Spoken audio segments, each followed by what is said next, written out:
Welcome to Divorce Dialogues. I'm Catherine Miller. Divorce Dialogues brings expert guests to the airwaves to talk through your divorce questions and fill in the gray areas about separating. From thinking about divorce to how to behave during divorce to what to do after, this is Divorce Dialogue. Welcome to Divorce Dialogues. I'm Catherine Miller. I'm the founder of the Miller Law Group and a trainer at the Center for Understanding and Conflict, and I am on a mission to change how people divorce and help them divorce with dignity. My guest today is Gary Edelstein. He's a seasoned psychotherapist who specializes in neuropsychology, psychological developmental disorders, that's a mouthful, emotional regulation, and family systems, with a deep commitment to helping families navigate conflict and build healthier relationships. Gary brings a unique blend of clinical expertise and neurocognitive insight to the challenges of parenting through divorce. Welcome, Gary Edelstein. It is such a pleasure to have you on the show. Thank you very much. Nice to be here. And, since you work so much on helping families, family systems, sometimes people in divorce think, well, we're not a family anymore. I remember long ago having a client.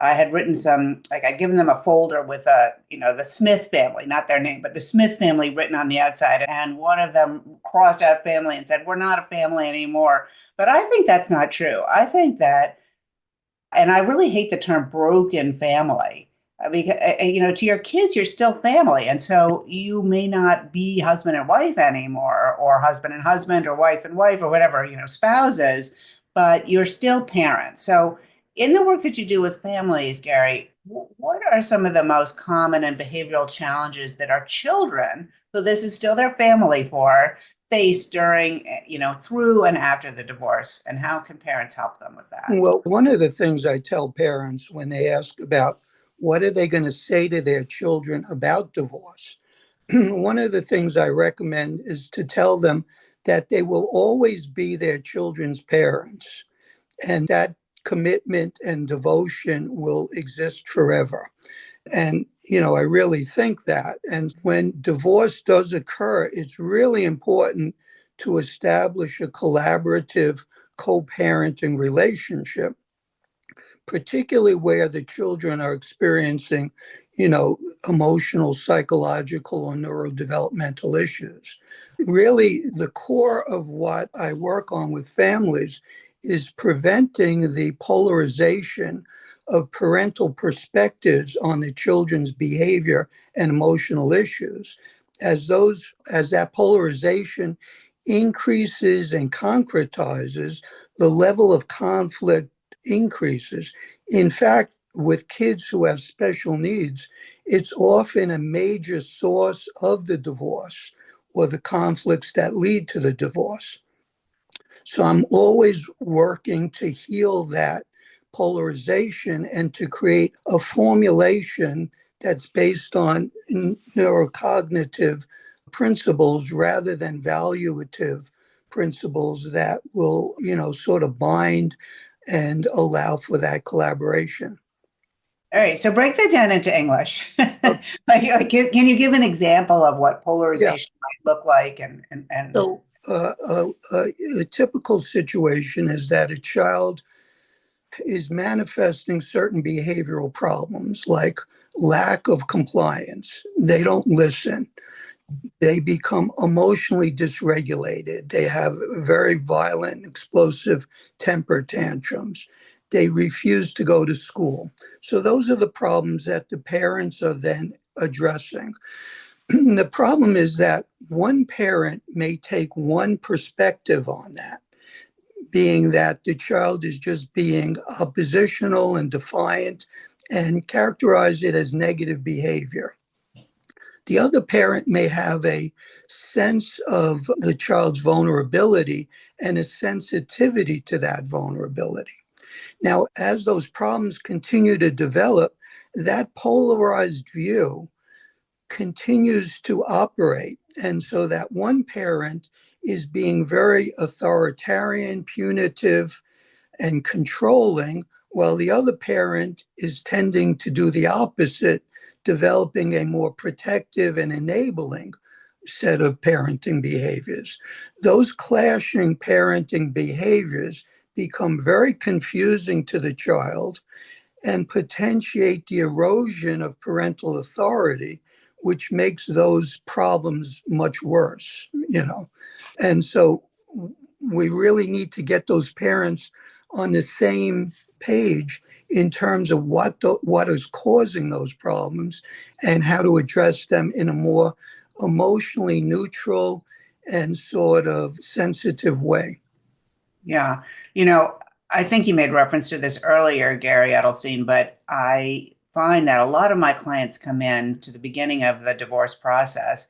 And one of the big complaints is how to handle the children or a problem with the children. And they really have different views. And both of them feel like they're right. And it's not only that they're right, but this is really important. Exactly. Right. And they hold it so dear and they cannot seem to get on the same page because they're so convinced that they're right about it. And it matters a lot because it's about the children. And so, how can parents, I also remember talking to an expert who did a lot of forensic evaluations in custody trials years ago. And he said to me that the conflict between the parents is the worst thing that can happen. And it's better to make the wrong decision for the child and not have conflict about it than to keep fighting about it, even if you're right. And I'm just wondering what you think about that and how people can help get on the same page, right or wrong. Right, or absolutely right. In fact, that polarization and that the feeling that one parent is doing the right thing and the other is doing the wrong thing just raises the emotional stakes to very, very high levels and creates a real conflict that, as I say, often leads to divorce. And in those situations, because the child is aware that their behavior is potentiating these parental conflicts, the feeling of guilt and responsibility for the divorce become intensified. And so it's already difficult for children to go through divorce. But if they feel they are the source of the conflict leading to the divorce, it becomes devastating. I would imagine exacerbates the underlying behavior in many cases as well. Is that true? Yeah. So again, the approach that I take again is a neurocognitive, neurodevelopmental approach. Basically, it helps parents look at the problematic behaviors not as behaviors. So this is a non-behavioral approach to behavior. It basically looks at why is the child being oppositional? Why is the child not going to school? Why is the child having these temper tantrums? And what I do in the consultation with the parent and the child, and sometimes I do it with one parent in the room because having both parents in the room will not be productive. So I schedule separate meetings, but basically say the same thing so that I'm working with each parent to create the collaborative parenting model, but I never bring them back into the same room because that would be too acrimonious and potentially explosive. So I begin by developing an individualized understanding of what's going on with the child. For example, when the issue is a lack of compliance, or what clinicians call oppositional defiant disorder. Can you give some examples of that just so people understand what you're talking about? Oh, so it's coming to bedtime and the parents are exhausted. They want to put the kids to bed. They tell the child, go up and brush your teeth. Child says, okay, I'll brush my teeth. Parents come back, they're not doing it. They prompt the child even more. The child says, I'll do it. Parent leaves, comes back. Eventually, that will cause a tantrum because the child is basically procrastinating and avoiding, not so much because that's their preference, but because in their brains, the part of their brain that connects the intention to do something with the part of their brain that executes that intention are not communicating. And so you get what we call an intention to activity gap, which is that I always say to parents, I've never met a child who you say, take out the garbage, and they say, okay. It's because the pathways in their brain are underdeveloped.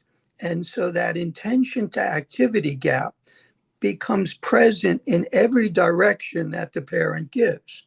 Now, where there are conditions like attention deficit disorder, that typical neurodevelopmental deficit will be magnified.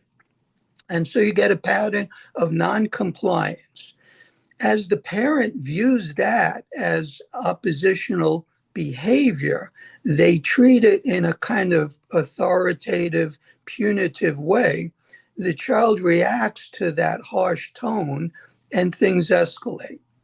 If we explain to them that there is this gap, and then they're able to develop strategies that are more consistent with facilitating that intention to activity access rather than intensifying the conflict, which again creates a narrative that the child is oppositional both for the parent and for the child. So the child starts to develop an identity, a narrative of being oppositional and defiant, when the fact of the matter is it's really just a glitch in the way their brains function. So intention to activity would be one example of taking a behavior and looking at the underlying neurodevelopmental substrate of that to understand what's going on. I'm sorry. Yeah, go ahead. No, go ahead. I was just going to remind people that I'm Catherine Miller and that you're listening to Divorce Dialogues. It's a podcast dedicated to educating people about divorce-related topics so that everyone can divorce with dignity. Subscribe to the podcast wherever you listen to podcasts to be sure that you don't miss an episode. And I'm talking today with Gary Edelstein about parenting through divorce. And right now, Gary, you were talking to us about the collaborative co-parenting model that you've developed. So give us some more information about that. So again, as parents start to develop this understanding of the neurodevelopmental substrate of problematic behaviors, we can begin to develop strategies that work on enhancing the child's ability to overcome these deficits without adding a lot of negative expressed emotionality in the home. So yelling, screaming really do not help. And the other thing we can begin to do is to introduce the idea of consequences for negative behavior or behaviors that fail to meet parental expectation. Oftentimes in these families, there's just so much emotional turmoil that there's a lot of yelling and screaming, but very little actual consequencing of negative behavior. And with the kids who have these emotional spikes, what parents often will tell me is that whenever they try to consequence their kids' behavior, they get a negative spike, which basically trains the parent not to consequence behavior. So they do a lot of yelling and screaming, but I'll often talk to parents and say, when was the last time you provided your child with a consequence? And they say, you mean yell at them? I say, no, yelling. And they think for a minute and they say, I can't remember, because every time we try to do it, the kid goes off. So part of what I developed is a model of consequencing that is developed to address these unique neurocognitive needs of these children, so that you're providing a consequence that is measured but very, very consistent.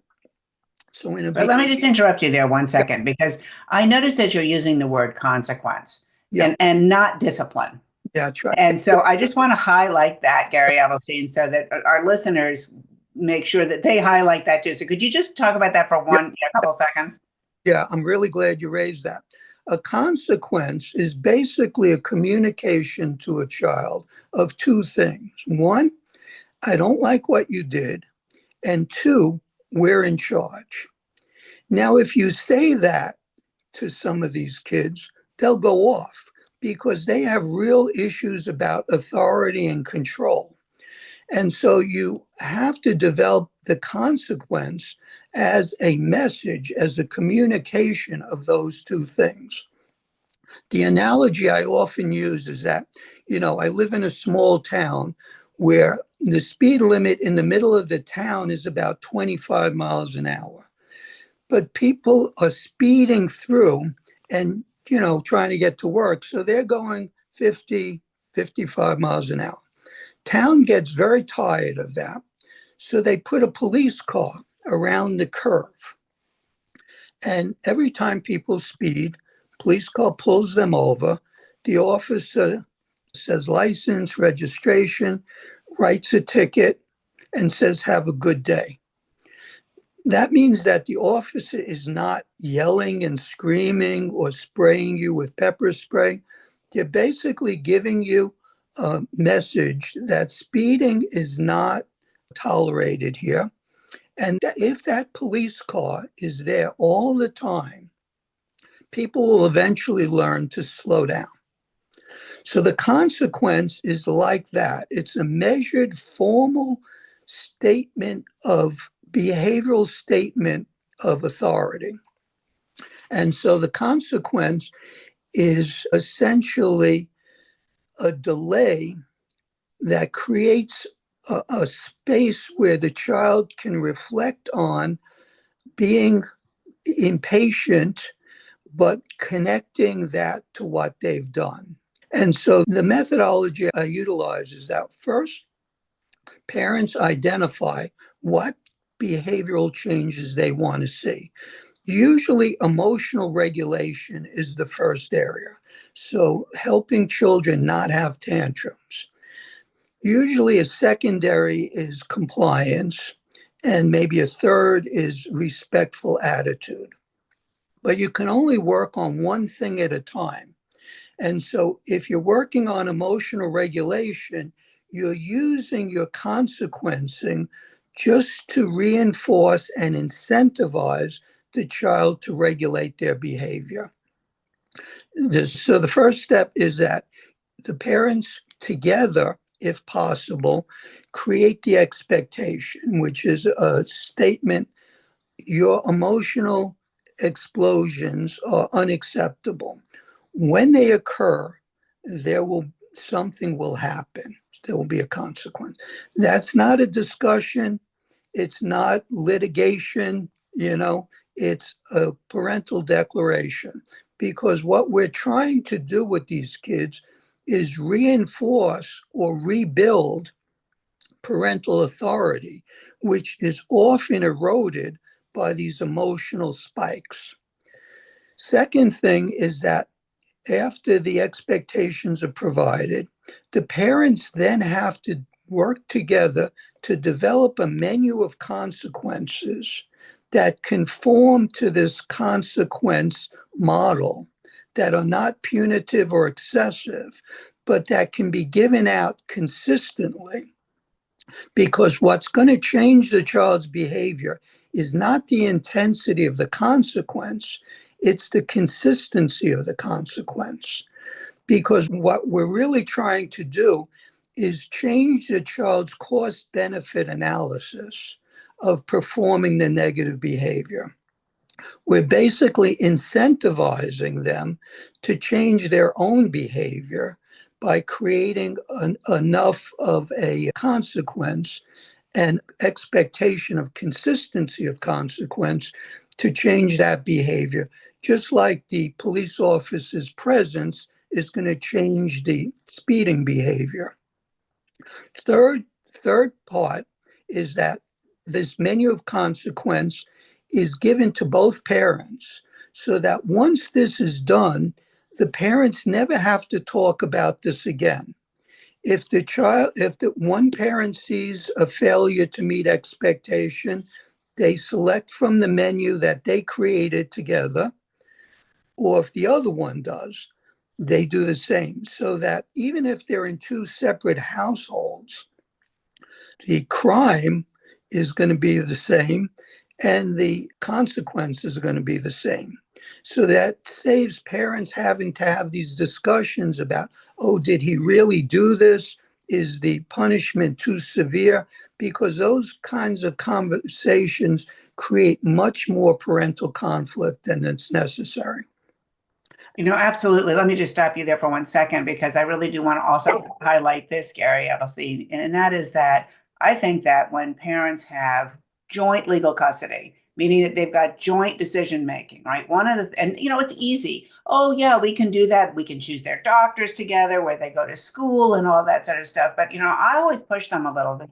Well, what about discipline? Yeah. If one parent says, that's it, Johnny, you're grounded this for 3 weeks, does that mean grounded in the other parent's household too? Because when you go back a few minutes in our interview here to a place where parents disagree about how to handle something, now you've got like, well, I'm going to go to mom's house because I don't want to be, I'm not grounded there. Or what if mom thinks that grounding is really unfair? So I think this is a great way of getting ahead of that for any kid, but Yeah. definitely a child that deals with emotional issues, developmental issues, refusal issues, and that kind of thing. Because again, it's done proactively rather than reactively. I always tell the parents, sit down, have a cup of coffee, and work this out. Ahead of time. Ahead of time. So in the can, as they say. So it's already Yeah. done. And that promotes a more emotionally neutral and formal type of authority rather than the emotional authority that kids just develop, apathy toward. The louder parents get, the more kids turn down the volume. And yelling is not a consequence. It's the avoidance of a consequence. You're listening to the Divorce Dialogues podcast, and I'm Catherine Miller. Divorce Dialogues has been educating people about divorce relationship issues for over 10 years. Subscribe to the podcast, and don't forget to check out our previous episodes on the podcast website, divorcedialogues.com. And I'm talking today with Gary Edelstein about parenting through divorce. And Gary, if people want to learn more about you, contact you, check out your website, how can they do that? The easiest is I'm at Psychology Today, or they can contact me at gjedelstein@gmail.com to initiate contact. And the contact information will be in the show notes as well. So we've been talking about, the collaborative co-parenting model. And I think what we're talking about really is limit setting and discipline rules across two households to create consistency and diminish conflict between divorcing and divorced parents. So are there any other rules that you might, you have a parent who thinks, no, we need to be compassionate and understand where this kid is coming from. And we have another one who says like, no, we need to just set limits. How do those parents come together to create this menu? So basically, when I'm consulting with them, again, either individually, if things are too acrimonious and explosive to have them together, or individually, I basically go through this model, and basically the model suggests that when our prefrontal cortex is our central process of the brain, when that prefrontal cortex is operating, we're able to be rational, think things out, plan, organize, and regulate our emotions. So the function of that prefrontal cortex, which I describe like a central processor of the brain, when that's in place, our emotion is stable and our behavior is rational. When the limbic system, the emotional centers of the brain, become highly active, the central processor shuts down, because the way the brain works is that when we're dealing with an emotional threat, we react to it, we don't think about it. So the way the brain is organized is that as emotions rise and anxiety and threat increase, our prefrontal cortex functioning diminishes. In kids, we see the shutdown of the prefrontal cortex as the behavioral spike. So when we see kids who are in that situation, they look like they're being very emotional. And oftentimes we try to get to the bottom of what the emotion is.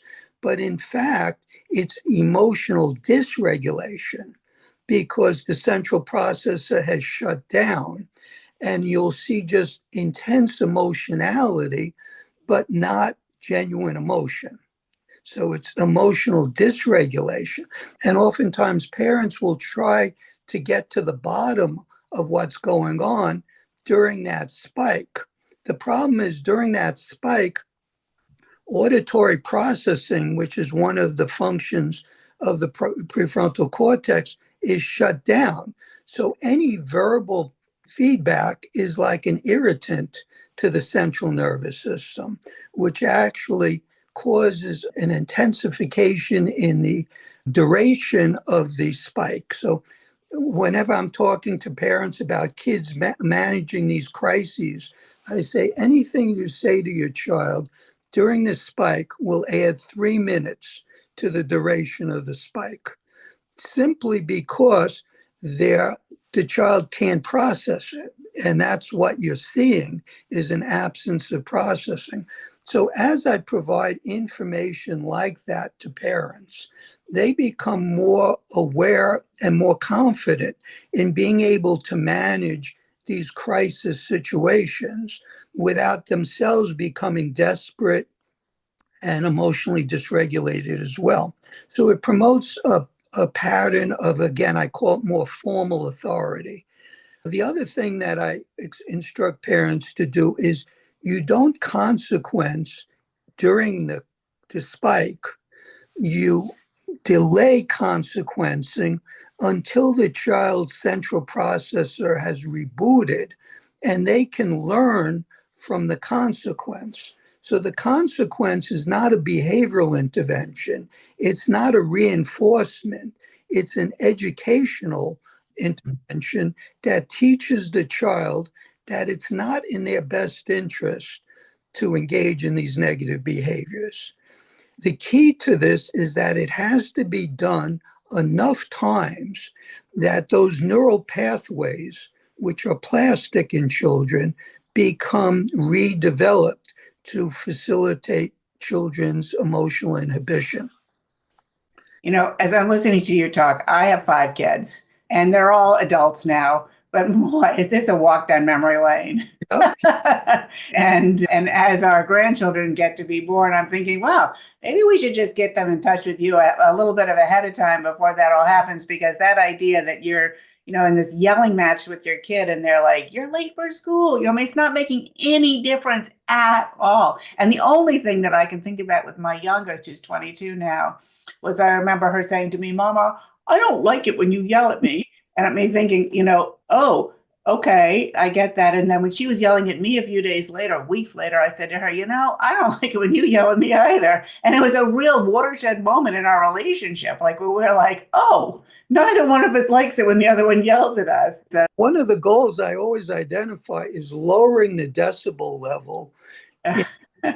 You know, I always look at trying to identify specific markers of progress, you know, and lowering emotional tone in the house is definitely an issue. yeah, well, that really helped a lot. Well, Yeah. we're getting close to the end of our time, but before we do, I'd like you to talk a little bit about couples in crisis. Like before they call me or someone like me, what do you think that couples can do to, well, what are some of the early indicators that they should seek intervention? Because I've spoken to a lot of marriage and family therapists over the year, and they often say words to the effect of, when people come in, it's usually too late. And so when should they first fight? When should they first call someone like you? Clearly, the issue is this issue of polarization. So once it's identified, that's at the earliest phase before it becomes more rigidified and concretized, and one parent starts looking at the other parent as the enemy. That's where help in terms of developing more unified, scientifically based orientation to the problem is. Other issues include raising levels of hostility and, you know, verbal aggression, feelings of one parent undermining another parent's authority. Those are usually the issues that will drive the process toward divorce. But if they can be reversed and parents can become a collaborative team, they can often, that process of helping their child can actually help parents bond more effectively. Well, Gary Edelstein, this has been a fascinating conversation. Thank you so much for being my guest on Divorce Dialogues. It's been really a pleasure. Thank you very much for the opportunity.